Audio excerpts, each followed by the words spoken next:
Beautiful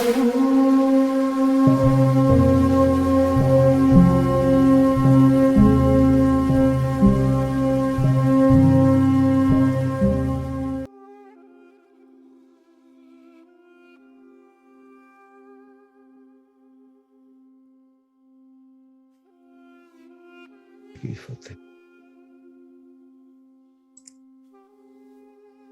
Can everybody hear me?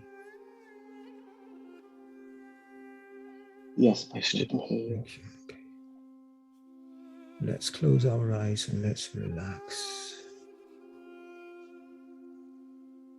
Go deep within us. Go deep into our meditation.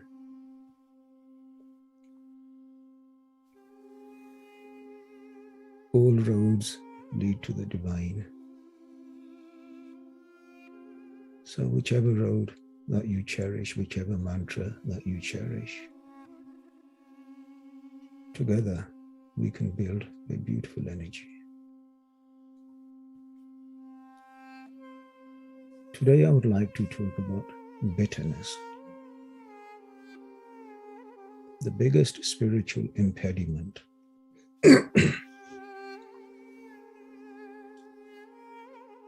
which not only destroys our relationship within us, also around us and with the divine. Let us go back a few hundred years into the city of Goindwal.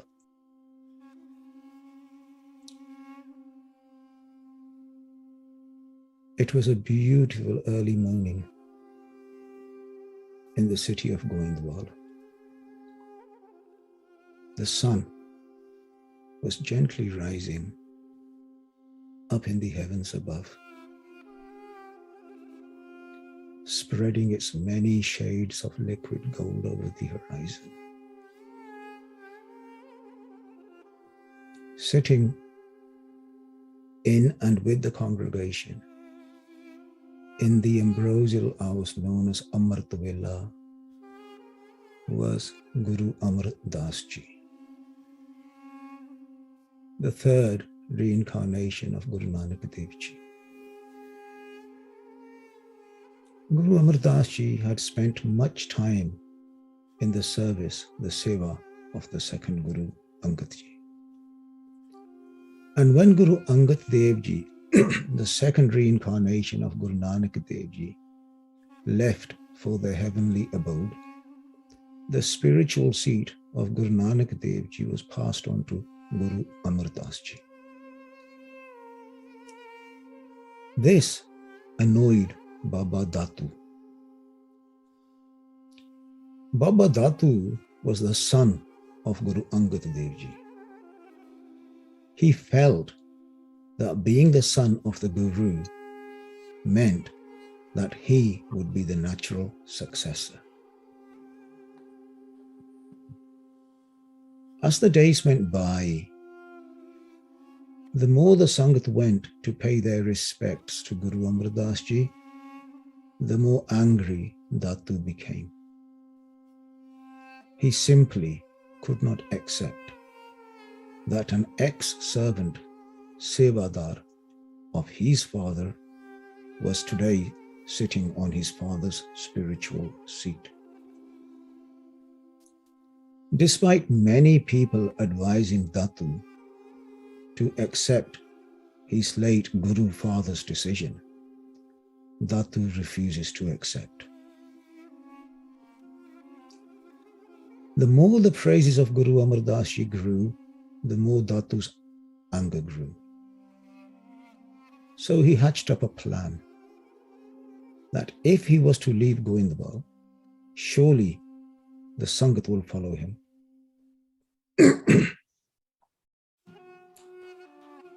Datu moved away from Goindwal. He set himself up as the Guru and gave the instructions to those few who had chosen to follow him to go and spread in the Sangat that the true Guru was not Guru Amar Das. That being the son of Guru Angad Dev Ji, Sangat should acknowledge him as the true Guru.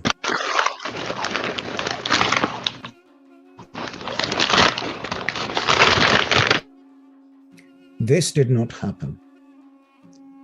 No one would come to see him. Instead, the opposite happened. The Sangat around Guru Amar Das Ji increased manyfold. Feeling hurt, isolated, frustrated, Datu's anger turned into bitterness. Unable to control his anger and full of bitterness, one morning he decided to take the spiritual seat back by force. He makes his way to Goindwal and he sees Guru Amar Das Ji sitting on the Palki side, the seat, the throne, attending the Sangat. He storms in with a few of his followers and confronting the Guru, he shouts, "Once you were a servant of my father and now you steal his seat. How dare you?" He kicks the body of the frail Guru so hard that Guruji fell off his palki and onto the floor. Guruji was 72 years old. Guruji dusts himself, composes himself, and holding onto the foot of Datu that had kicked him off the palki, he looks at Datu and whilst massaging his feet, with a tear in his eyes, he said, "Datu, my master's son, your feet are young and tender. Over age, my bones have become hard and brittle. I hope my old bones did not hurt your tender feet." The Sangat was in tears. The Sangat was surprised at the humbleness of the Guru, the forgiving nature of the frail Guru. Datu was left speechless at what he was hearing. Guruji gets up, dusts himself, and walks away from the Sangat to his native village of Basrke. What is this bitterness that got Datu to kick the Guru, an old 72-year-old Guru, onto the floor? Bitterness are the remnants of those emotions that has not been dealt with, or we find difficult to deal with. Bitterness is a grudge arising from a myriad of situations. Bad friendships who have let you down. A feeling of abandonment. This could come when you're a child. An accumulation of negative experiences. A repetition of bad luck when life simply does not seem to go your way. An unexpected loss of a loved one, or simply lack of hope for a good future. Many, many, many, many scenarios in life that could lead us into bitterness. Deception, somebody who's deceived you, somebody that you depended upon, somebody you trusted. Any negative childhood experiences. So much can create an outcome, leading to undesirable traits in our behaviors, destroying the natural beauty of the divine heart, turning this heart from the once Garden of Eden into a flat, emotionless, dry, and barren desert. Bitterness starts as an emotion born from anger. resentfulness, jealousy, creating a chain reaction of cyclic negative thoughts and behaviors, taking us deep into the dark world of sinful emotions within. Bitterness is an emotional suicide, and those caught in the trap of bitterness, like a piece of paper in water, will slowly rot away deep in the innermost of our being. And there's a huge impact of bitterness. Bitterness comes at a very expensive, costly price. There will be an impact on our emotions, a profound impact upon our feelings, our moods, our health, our relationships, and deprive us from the divine blessings of our Father. Deprive us from joy and happiness. Bitterness will crush our spirit, will bring fear, worry, and anxiety within and around us. Bitterness will make our heart feel like heavy lead. And those who are caught in the emotion of bitterness will simply be wandering alone in an avalanche of poisonous thoughts and feelings. Understand, every emotion will bear its own harvest. Good emotions bearing good harvest. Bad emotions bearing bad and bitter harvest. However, the fruit of bitterness is the most unpleasant of all. Would any sensible person knowingly drink poison, one sip at a time? No. Yet for the many of us, we drink from this poisonous chalice of bitterness on a daily basis. Remember that life does not always flow in the way we wish it did. So accept it. We will have issues in many aspects of our life. Accept it. Relationships will come and go. Accept it. People can let us down. Accept it. And yes, we can be angry over many things. Accept it. Yes, we can be burnt in many different ways. Accept it. Why? For that is simply what we call the law of karma. However, we must at all cost avoid the bitterness trap. We must avoid the torture of angry and revengeful thoughts rolling around and around inside us. Yes, it's quite normal that I feel I've been wronged, that unfair and unjust things have happened in my life. But please do not allow that so that you can feel vindicated in holding on to the experiences of the past.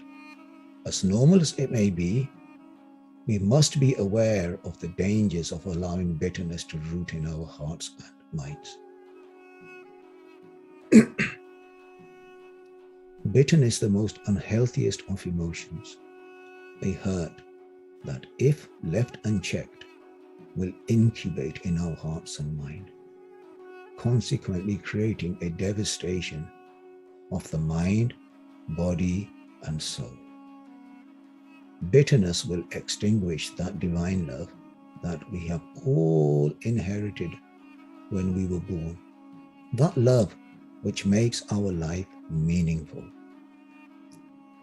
Those who wish to pursue the path of spirituality must remember any spiritual act of devotion we perform will amount to nothing if we have a heart full of bitterness. Hirday kapt mukh gyani, jhoote kahan balowus pani, kaya manjas kaun gana, ज्यों घट भीतर है मालना, लौकी 68 तीरथ नहाई, कोरापन तो न जाई. The scriptures of the Sri Guru Granth Sahib Ji. Full of deception, and yet in their mouths are the words of wisdom. Guruji is talking about those spiritual people who talk wisdom, but their heart is full of deception. Why are you so false?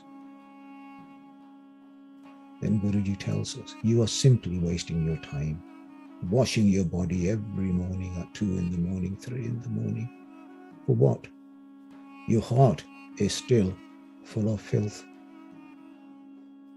And Guruji says, yes, you may wash your body in the 68 sacred shrines, but even then, your bitterness is not removed. Now we need to reflect upon ourselves as those who say that they are spiritualists. Are we in that situation? For if we are, then we need to do something about that pretty quick. So where do these emotions stem from that lead us to bitterness? Take a root. A root, for it to germinate, will require the association of soil and water. Similarly, our negative emotions arise from what we call the three gunas, the Triguna. What are the Triguna? The driving modes of our Maya, the three modes of our mind, the Rajguna, the Tamguna, and the Satguna. The driving force of every aspect of our lives, our emotions, our thoughts, our moods, and our actions. Now, these three modes of the mind, the Triguna, are part of our lower mind, not our higher mind. So, as a consequence, this is also known as the Maya mind. Guna in itself also means a rope. And so when we say Triguna, what we are saying is that rope of Rajguna, Tamguna, and Satguna, which is tying our soul to this body. So imagine if you can visualize the Triguna as a window. All that we are will be displayed through this window of the Triguna. If one had the ability to separate themselves from their body and look at themselves objectively, one will see the many different ways in which the Triguna respond and react to certain environments that we experience with our senses. In other words, the environment that we socialize ourselves with, we expose ourselves to, has a profound effect on the response of the Triguna. This response will create a fertile land within us for bitterness and other damaging emotions to take root. You lose a loved one, suddenly you lost your job, reduction in income, separation. In spiritual terms, you've lost your reputation, a reduction in social standing. You see a success of somebody else and it hurts you. There's a whole cocktail of experiences which, if we allow, will become deeply etched in the mind. They will leave a trace in the mind. And here, we may have forgotten, but Maya has not. And over time, they lie and ferment. And the longer they ferment, the more bitter they become. This process can last days, weeks, months, years, and sometimes from generation to generation. This anger, this revenge that somebody wronged my father, the father has passed away, but I still need to do my revenge. Slowly, the bitterness flows out of the mind and begins to resonate in our thoughts and actions. creating an attitude of discontent, a spirit of unforgiveness, emotions that are self-destructive, sinful, and self-defeating, creating within us a chalice of poisoned emotions. And every time we take a sip from this poisoned chalice, we are slowly poisoning our soul and destroying our inner peace and harmony. And in some cases, leaving us pining for revenge. Bitterness can be subtle in nature or an uncontrolled beast within, manifesting from negative thoughts leading to words and attitudes, and to the other end of the spectrum of violence and wishing harm to someone. And for that person who becomes the victim of bitterness, bitterness is a malignant tumor that is slowly leading them to their mortality. Understand that the longer we allow this emotion to fester in the soul of our heart, the more love, peace, and joy it will devour.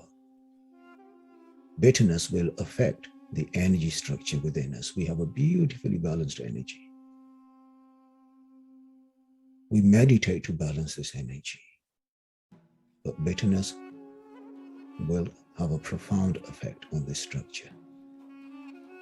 This will trigger a sequence of emotional imbalances that eventually will become the root cause of our suffering. Not only destroying our mind, body, and soul, but also destroying our spiritual progression. Bitterness will color our conscience, create an impact on our unconscious mind, and therefore affecting our thoughts and actions without us even realizing. We get robbed by the dragon in its many forms, and we are fast asleep while the robber is robbing our house. Bitterness that springs in our heart will overshadow our deepest of divine desires. So what can we do to avoid bitterness? The answer to prevent bitterness is beautifully simple and yet so hard to execute. Ask the Bible. The Bible say, keep and guard your heart with all vigilance, for out of it flows the springs of life. Ask Buddha. Buddha said, conquer anger by non-anger, conquer evil by good. Ask Gurbani, Amrit Kaura Bikhya Miti Sagat Ki Bid Nainaho Diti. Guruji says to the bitter and cynical person, nectar, the sweet nectar, seems bitter and poison is sweet. Such is the condition of the faithless, bitter cynic, which I have seen with my own eyes. Many religions warn you of this bitterness. So how can we guard our heart? How can we conquer anger by non-anger? How can we see bitterness for what it is? Sangat, Seva, and Simran. You have heard me say this. Sangat, Seva, Simran, obey and pray. 5 things. Sangat, Seva, and Simran, obey and pray. Find the company of the preordained soul. And as we spend time with these preordained souls, as we meditate on the Shabd through their blessings, we will learn to let go and trust the divine, to let the divine deal with our issues. Please understand that any toxic waste that is poured onto the land will pollute the land, the soil, the vegetation, and the immediate surroundings.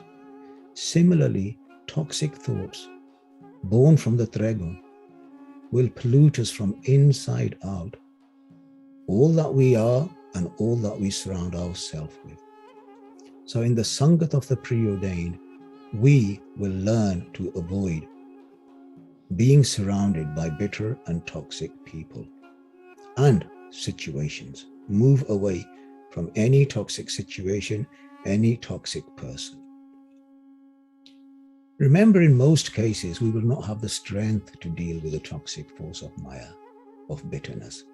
But be rest assured, in the Sangat of the preordained, with the blessings of the divine, we have a friend who does. In the company of the preordained, the seeds of anger, resentment, and revenge will be replaced by the seeds of humbleness, thankfulness, and forgiveness. In such divine company, over time, you will understand that only through forgiveness will you become healed from the poisonous thoughts of revenge, of bitterness. And if you are able to forgive, you will feel better physically, emotionally, and spiritually. You will heal yourself. Remember, if you cannot forgive, then have no expectation of forgiveness for yourself from the divine. And in lack of forgiveness, the force of Maya will create a stronger foothold within us. Maya will be looking for more dark opportunities to lead you astray from the divine. So, as hard as it is, we must learn to forgive, simply and only to set ourselves free. We may not have the strength to forgive, but please understand there is immense power in the Sangat, immense power in the Shabd, immense power in the Ardas, the prayer.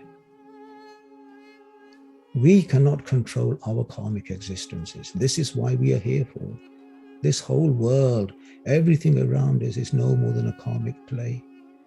And in this karmic play, people will come, people will go. Events will happen that we may not be pleased with, or indeed, we may be very pleased with. However, remember, nothing is constant. All is an illusion. No experience, good or bad, will last. Therefore, in the company of such souls, our perspective of life will begin to change. We will begin to see the transient nature of all that we are connected with. We will begin to understand that all that is happening, that we cannot be accountable for the behavior of those around us. In essence, we will learn to become observers of the flow and not be the participants and drowning in the waves. Understand that life will flow in its own unique way, that we are no more than puppets in the drama of life held by the strings of karma. In the Sangat, in the company of the divine, we will be blessed with those spiritual tools of obeying and praying, to obey the divine wish and pray for those who have hurt us. The vital tools to weed out those thoughts that will deliver us from bitterness and give us the strength to be able to forgive. And remember, the sooner we can forgive, the less bitter we will become. There was a king. The king had a very arrogant and angry child. And thinking that at some point this prince is going to rule the kingdom, he called in a saint and asked the saint if he could teach him. The prince and the king and the saint went out for a walk in the gardens, and they came to a bush. The saint looked at the prince. He plucked a leaf and gave it to the prince to eat. The prince took a little bite, immediately spat it out with a very funny face. The saint looked at him. He goes, "What happened, son?" The prince in anger said, "This leaf was bitter. You gave me something. It was absolutely bitter." The saint replied, "But son, this was only a small plant. Can you imagine how much more bitter the leaf will become when this bush grows that much more.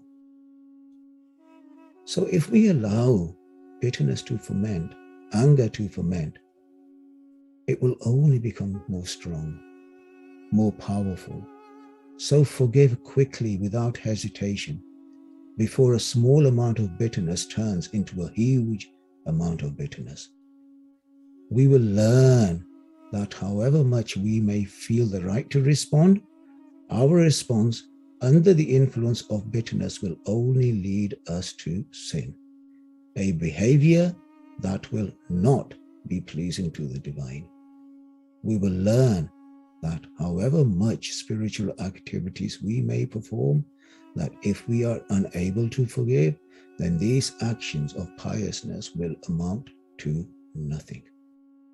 The once fertile soil of the land will harden, and there will be no place for the divine or divine virtues.